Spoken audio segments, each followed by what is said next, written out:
welcome back to Big LEZ'S League and all a rugby league experience. Welcome to episode 2 of the interview series. During the off-season, we're going to be interviewing a lot of pages, maybe even some players as well. And I've got a familiar guest. I've had him on a few times now. I think this is about the 3rd or 4th time I've had him on, but we haven't really talked about the rise of the Guru. It is the Rugby League Guru who I've got here today. And Guru, how are you?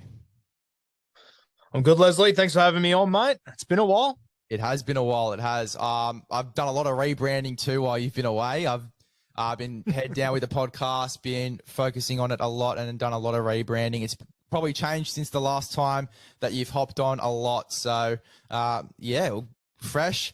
Getting ready to go on the Big LEZ'S League podcast. And look, I'm very excited to have you on. Very excited to talk about the Rugby League Guru and your rise, into the podcasting world and you sort of rise to stardom, I would say, because there's been a lot going on for the Guru at the moment over the past two or so years. He's really, shot into the spotlight.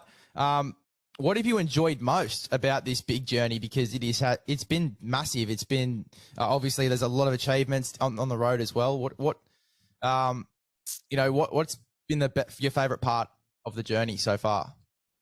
Probably, mate, just being able to do this full time now. It's my passion. I shouldn't say it always has been. It has been for a very long time.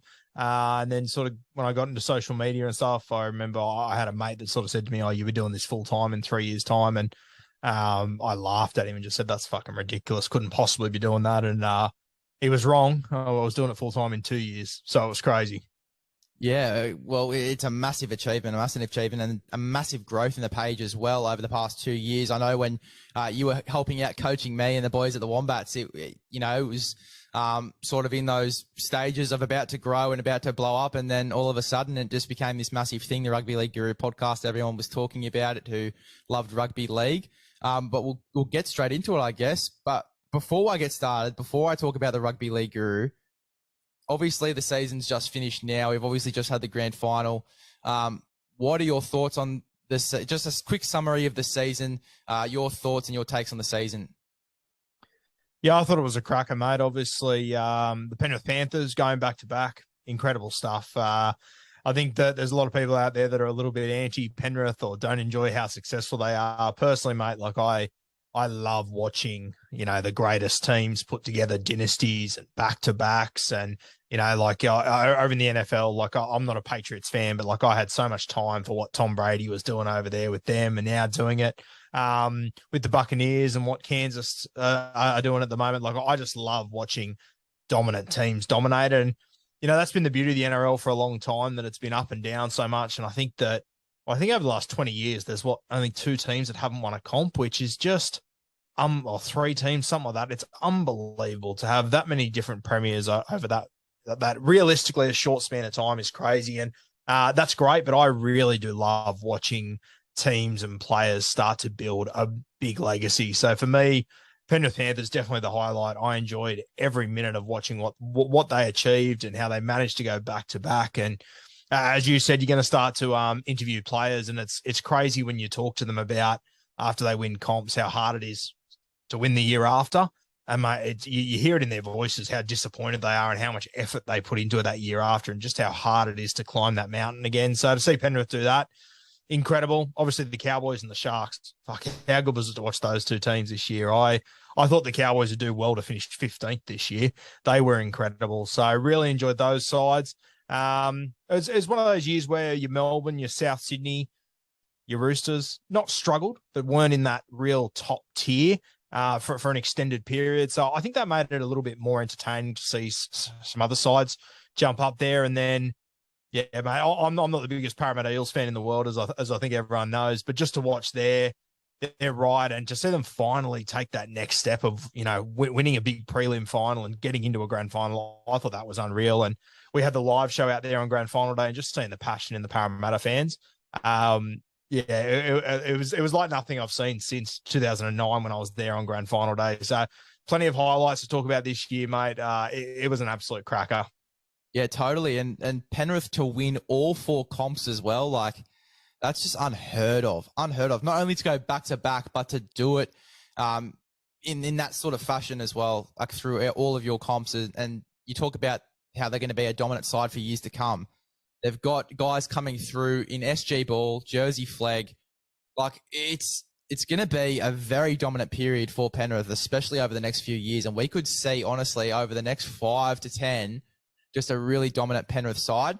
In saying that, though, like I was talking to mates, and I know you and Denon have said it a few times, I think it's the closest the comp's ever been. I really do. Like you were talking about before about obviously South and the Roosters not going extremely well. And that gave a giving chance for teams like even St. George. I thought St. George, they had their periods as well. They started to gain some dominance. It just gave those teams a chance to really bounce up into the 8. And the Cowboys as well, what they've done this season, massive. So definitely a bunch of highlights for this season. But let's talk about you, Gurino. Let's talk about you. Let's get the chat started about the Super Coach Guru, which started in 2018. Give us a rundown of that.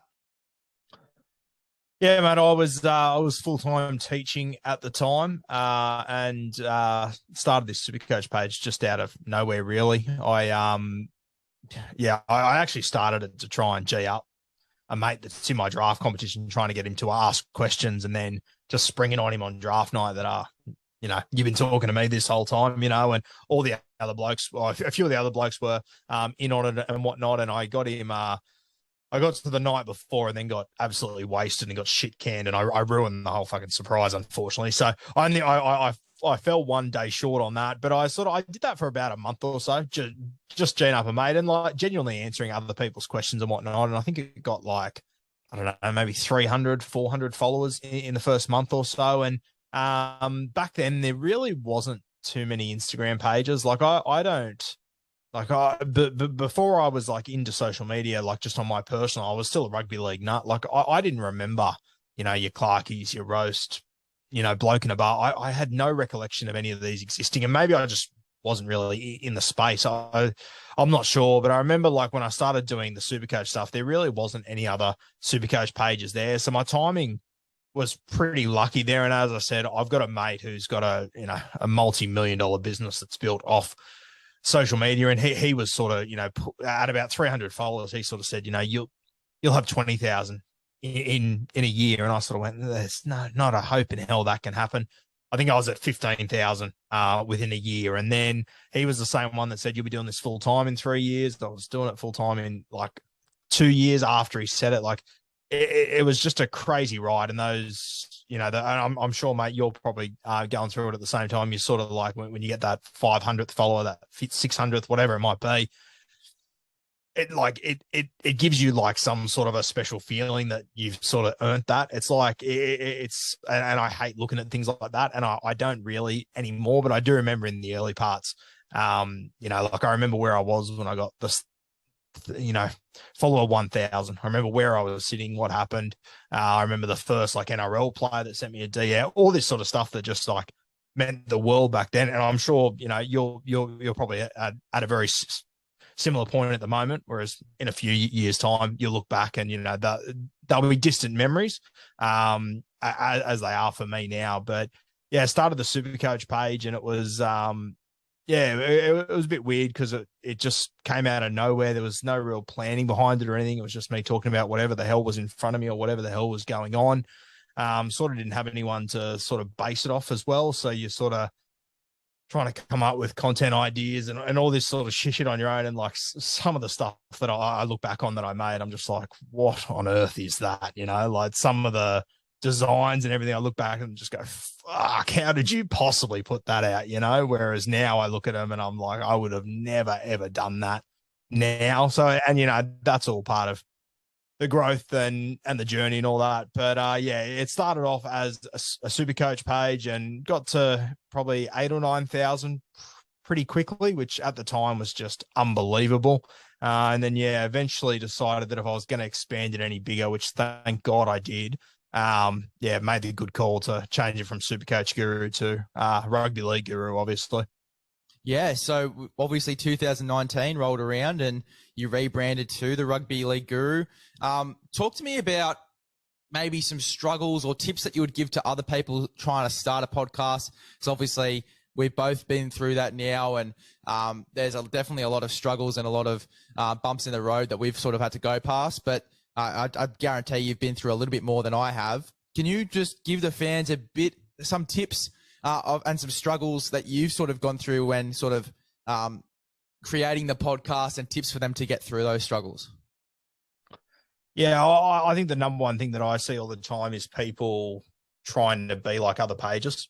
Like I quite often look at pages, and you can quite often, categorize them into, who obviously their favorite is. Like I see all these pages popping up all the time that are just doing news, and they're just copying exactly what, Clarkie's doing, for example. And it's that exact same thing over and over again. And then you get some of the humor ones. Humor's a bit harder, but they're all trying to be like NRL roast, for example. And humor's a lot harder because if you don't hit it, it just flops unbelievably. Roasty's an absolute genius. He hits it every single time. See a lot of pages like that. I see some that are trying to be like the Tudor advocate, that sort of approach. And once again, very hard to do unless you're going to nail it. A lot of pages that I look at and I sort of think, that's very similar to, mine and bloke and stuff, like I just think there's too many pages trying to fall into line with what others are doing or have already done, whereas they should be trying to come up with their own unique way of doing things. I know that you had NRL Don on a while ago, and I remember I sat down with him about 6 months ago and had the exact same chat with him, and he started coming out with all these unreal TikToks that were great. And I thought they were sensational. No one else was doing stuff like that. And then I started to watch him slowly, like just start to become like the other pages. And we sort of sat down. I just said, fuck, you got to do what's unique to you, because that content is unreal. And we've had a few conversations like that over the last few months. And I think like what he's doing, he's working for a betting agency now. He's doing really well for himself because he's doing unique content. He's not just following in the footsteps of what other guys have done, like I see so many pages doing. So that'd be my biggest tip, is try and be unique and don't be afraid to make mistakes. Like I've spoken to Don, and he'll put out some reels that will get fuck all viewership, and when you put so much effort into something and then it gets nothing in return, you sort of get this sick sort of feeling like, fuck, what, that didn't work. I should have done this. I'm embarrassed. People, blah, blah, blah. At the end of the day, no one gives a fuck. No one cares. No one's keeping track of that sort of stuff. And I think that's what too many pages fall into the trap of. And I do it all the time. I'll put out content that I look back a day later and go, the fuck were you talking about there? What on earth is that? But you just move on and you just put the next thing out and you bury it and you go to the next thing. So yeah, that'd be my sort of advice, mate. Be unique and don't be afraid to make mistakes trying out new bits of content, because there'll always be a follower. There will always be another page that tries to give you shit about whatever you're doing just because you're doing something a little bit differently. And just don't be afraid to make mistakes like that, because that's where you find the absolute gold. Well, you were talking about obviously teaching before. Was it sort of hard to stay consistent, obviously working and doing teaching during the day and obviously coming back and doing the podcast, I'd assume during the afternoon or in mornings and stuff like that? Was it hard to sort of stay consistent during the early period when you were still teaching full time? Yeah, it was tough. It was very long hours. Like I'd be doing probably including a full day at school, probably up to 13, 14 hours a day. So it was pretty full on. And I'd spend, lunchtimes, teachers would go down to the coffee shop and whatever. I'd go sit in my car and make content every day. And I don't know, for people that have never taught, I reckon it's one of the most exhausting fucking things you can ever do. I'm so glad that I'm out of it, because it was just brutal. And then to not have any breaks or anything on top of that, it was pretty rough. And to come home and do another, essentially an entire work day. And it might be something that you absolutely love, but it takes a lot of work and it takes a long time until you start to really get some traction on it. It took me a long time till I made my first $1 off the back of it.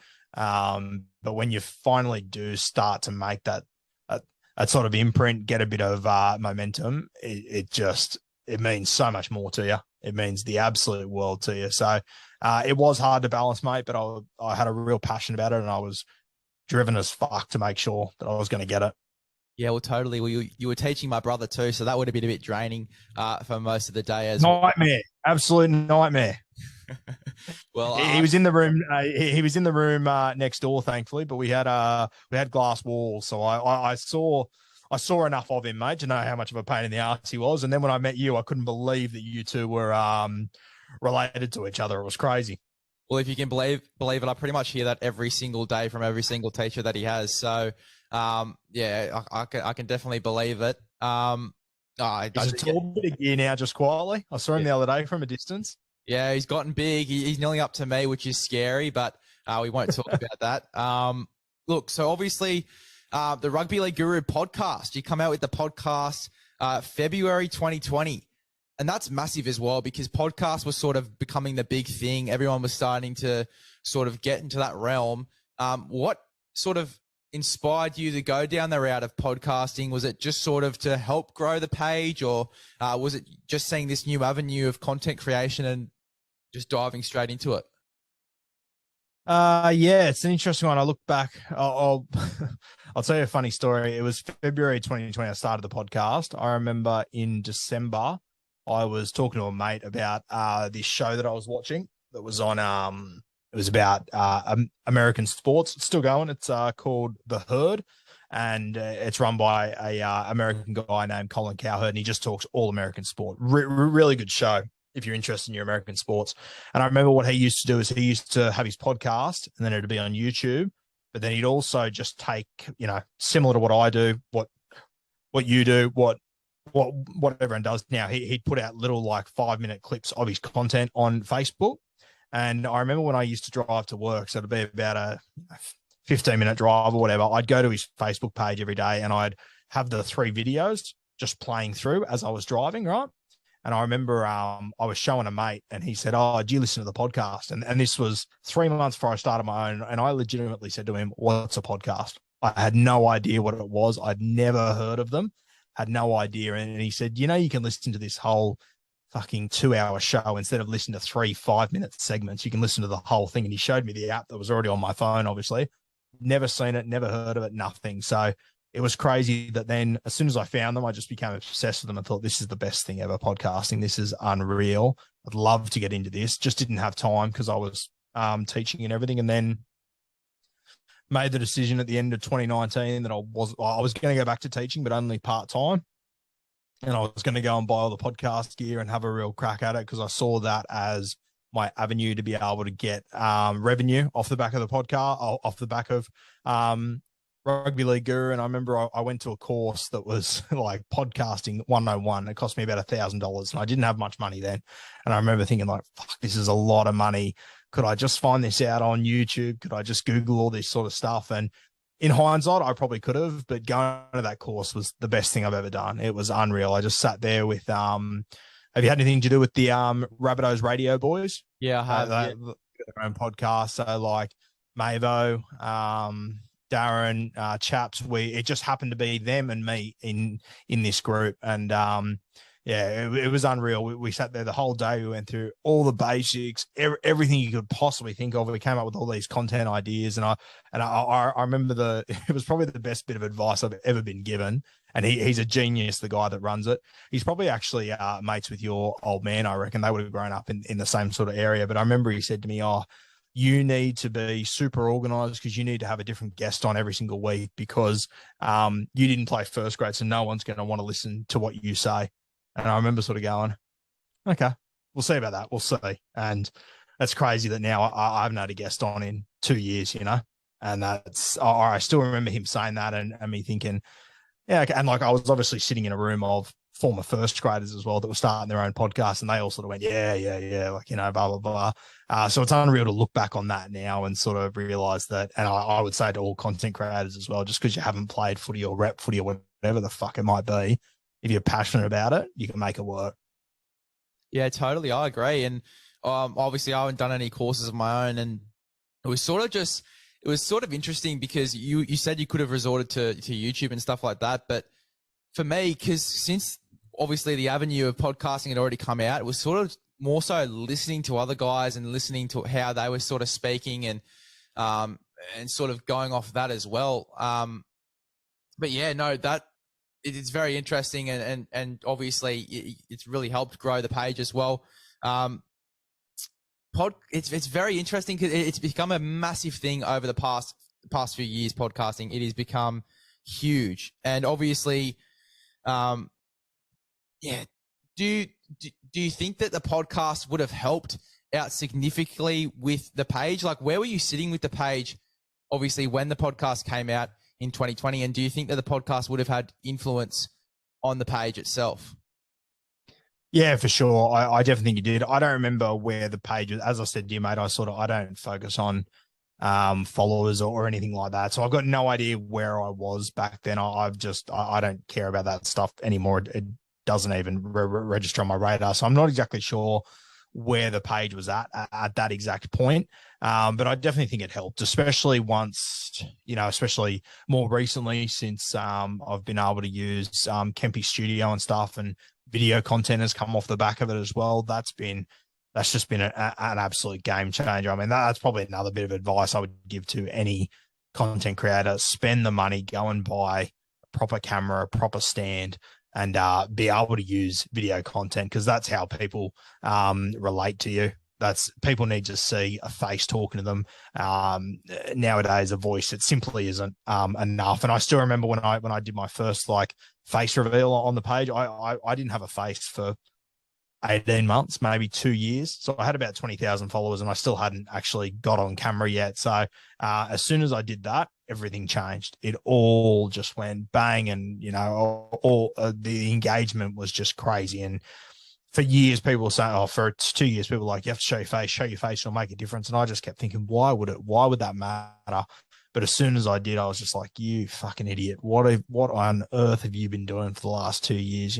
So that'd be another thing. And obviously you've done it from the very start, which I think is very, very smart. And I think every single page should be doing the exact same thing. Yeah, totally, showing the face. And as you said, the relatability of it makes it much easier to sort of communicate with your audience. But let's talk about that. The Bloke in a Bar, beers and break-evens. Obviously, Bloke in a Bar was first. Talk to me how that started. Obviously, you and your relationship with Denon. That's awesome. I pretty much tune in every single week to that because it's so good. And I think you guys are sort of the only sort of page. I know there's a few that have followed on, but you guys were one of the first pages to actually do that, and to do a podcast on YouTube, obviously reviewing rounds and stuff like that. But how did that all start? Yeah, well, obviously, I've come in very late to the piece. Kempy's been doing this. People don't realize how long Kempy's been doing this. He's been doing it for 8 years, podcasting for 8 years, doing the YouTube. People don't realize that he used to carry around in the back of his car pretty much like 2 walls that he'd create a set, so he could drive to wherever the players were, and he'd put these one wall behind him, one wall behind the person, and he'd interview them there, and then he would do all the camera work, he'd do all the editing. This is whilst he was working in a fucking mine or something for 50 hours a week. I sort of feel like that people don't appreciate how much work Kempy's actually done to get to where he is, and I've been very, very lucky that we managed to form a relationship probably about 2.5 years ago. I didn't know him from Bar of Soap. I can't even remember. We ended up on the phone one night. We'd never spoken before, and he was helping me out with something. I honestly can't even remember what it was, but we ended up sitting on the phone for 2.5 hours that night until about 10:30, just talking about content, and not even about footy, just about what I'm doing and how I can improve it. And Kempy was fucking unreal. And then, we didn't really talk for a few months after that, just in little bits and pieces here. And then the spot opened up on his podcast. Obviously, I'd come on it a few times here and there, and sort of gone on YKTR, I think at the back end of 2021 for the grand final week or something like that. And then, when Kempy sort of reached out and said, do you want to come up on and join? It was obviously just opportunity of a lifetime, to join what is probably the biggest podcast in the country. I mean, on a Monday, it definitely is, whether it be sport, finance, whatever the hell you want to talk about. Bloke in a Bar is just massive. And the community that Kempy's got that I'm lucky enough to be involved in now is unbelievable, mate. I definitely wouldn't be where I am. I don't think I'd be doing all this full time if it wasn't for Kempy and how he's backed me in. And once again, Kempy's a former player, and that's the other thing, the fact that he respects me enough to back me in to come on his show when there are, 10,000 former players out there that he could reach out to. It's meant the absolute world, and it's probably made me a little bit more legitimate to a lot of people out there as well, which has made a huge difference. Yeah, totally. It's massive, and it's a massive platform as well. It's so cool, as I said, to watch those every single week. But beers and break-evens as well, that's massive with the Supercoach content. Your relationship with Tim Williams, people don't really ask many questions about that. But how did that start? You and obviously Tim Williams came on Beers and Break-Evens, and then he sort of made his appearances on the Review podcast as well that you do with Kempy every week. But how did that relationship start? Yeah, I've known Timmy for a while. He's obviously been doing his own Supercoach playbook for a few years, and I remember I came on his podcast, or he came on mine probably 2 or 3 years ago, and it was just via Zoom. We'd never met before, and I'll be honest with you, our chemistry wasn't that great. It was pretty bang average. And I remember I remember even thinking after that podcast, oh, that was a bit of an awkward one or whatever. And then I reckon we didn't speak for 18 months, not because we were having beef or anything. We just had nothing to say to each other. We're just doing our own things, both busy and whatnot. And then just more and more, I started to notice his Supercoach content. And then I think he finished second a couple of years ago overall. So that sort of bumped him up a little bit. And then, yeah, I just started to really appreciate the content that he was creating in his podcast and whatnot. And I rang him at the start of last year. And I said, let's go and get a beer. I want to talk to you about something. And I put forward the idea of beers and break-evens, that we do it at Kempy's studio. I'd make all the content. I just wanted him to bring his Supercoach knowledge and whatnot. And I just sort of said to him, like, it's great what you're doing at the moment, but you need to add video content. And no one else has got, other people have got video content when it comes to Supercoach and fantasy and all that, but there's no one else that's really sitting in the same studio, like a full professional studio, like what we've got. So it's a very special opportunity to have, and it was sort of a way to do something that no one else has done. And I do think the beers and break-evens has really broken the mold as far as your Supercoach content and whatnot. And the fact that it's me and Timmy, it is a little bit more relatable to people. It's not someone that's paid by the Telegraph that's, forced to push their agendas and whatever it might be. So I do sort of think that as far as like Supercoach content, I think we are sort of starting to change Supercoach a little bit, which is really exciting. And some of the conversations we've had over the last few weeks with sponsors and everything coming up for next year, I'm really, really excited about beers and break-evens. I think it's going to be massive next year. Yeah, it is. It's amazing what you guys are doing with beers and break-evens, and you're right. Like, I'm not a Supercoach fan myself. I'm more NRL fantasy. But yeah, like, you guys are really changing the game with that Supercoach content, because I've seen a lot of pages out there, especially over the past year or so. There's been a real number of pages that have really started to come into the game. But beers and break-evens is sick because, yeah, as you said, a professional studio, it just makes all the difference. Now, obviously, you started releasing merch just recently, and that's massive for the page as well in terms of advertising. When did that idea sort of arise, and when did you know it was the right time to sort of push that out? I did some about 2 years ago, mate, and it actually didn't go that well. I was actually really disappointed with how it went, to be honest with you. I was a bit surprised. So I waited about 18 months or so, did it properly, got a heap. Obviously, this is where I'm very lucky that I've got Kempy there, who's done all this sort of stuff, and he can give me all the advice in the world. And I was able to do it through the same connections and everything that Kempy does, all the bloke stuff. So it was a really good introduction for me to actually understand how the merchandise game works and, the actual process of it all, because there's so much more to it than simply, hitting a few buttons and then, a T-shirt just lands at your door. There's so much to it, and I've learned so many things, which has been unreal. Probably still not selling as many as what I would like. And I definitely think I'll be able to lift that over the next few years. But yeah, it's unreal. Like, to see, like, I actually ran into someone 3 weeks ago. I was walking in the city and I ran into someone. It was the first time I've run into someone just wearing my merchandise. And that was just a crazy fucking moment to think that people are willing to spend their money on this sort of stuff. And then, in the CBD, there's probably 4 million fucking people there. And I happened to run into the one person who has Rugby League Guru merchandise on and is wearing it at that specific moment when I ran into them. A crazy moment. Yeah, totally. And look, I've sort of been exploring that avenue, and I've sort of like made mock ones. I love, I don't know why, but I love just sitting on Vistaprint or sitting on those platforms and just making them and then seeing what they look like. I just really get a kick out of it.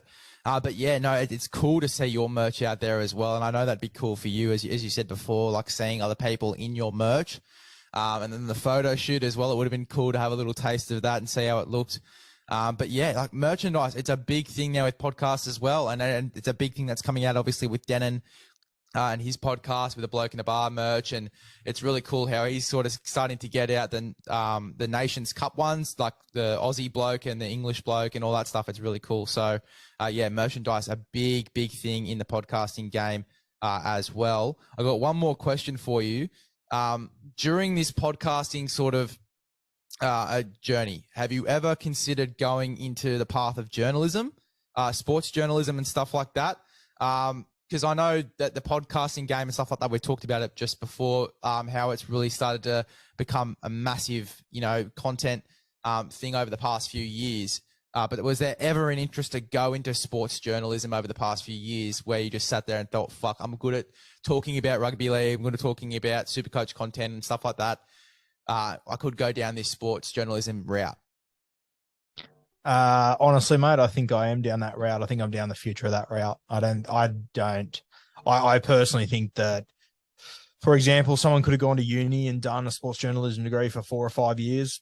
I don't think they would have got as much experience and achieved as much by getting that piece of paper as what I've done over the last few years. I've got mates that have got sports journalism degrees and none of them are doing what they want to do. None of them. And if they would have spent the last 8 years doing what I've done, they'd be sitting in their dream job. So, mate, I personally think that in a few years' time, we'll be asking sport journalisms sport journalist people, if they wish that they'd done the social media route. I think that the narrative will completely flip soon.